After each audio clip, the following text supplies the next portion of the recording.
approaching wave was too quick. Its force swept her beneath the surface, and when she came back up, the daylight had disappeared. She shook her head again and again, realizing that she had surfaced through the black wave of an oil slick that had nearly blinded her.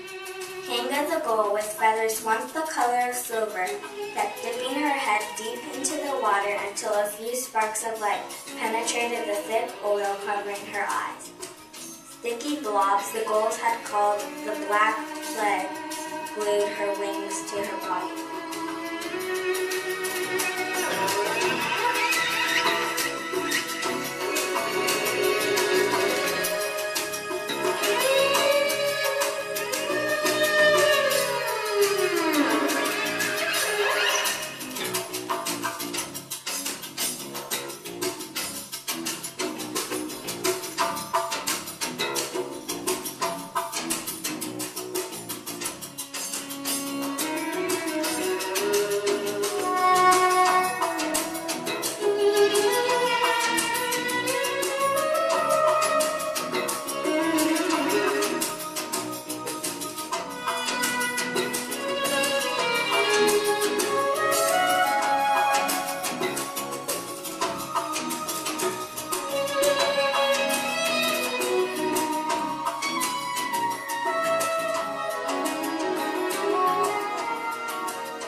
Had seen other seagulls surprised by the deadly black tides, and though everyone wanted to go back and offer help, they knew that hope would be impossible.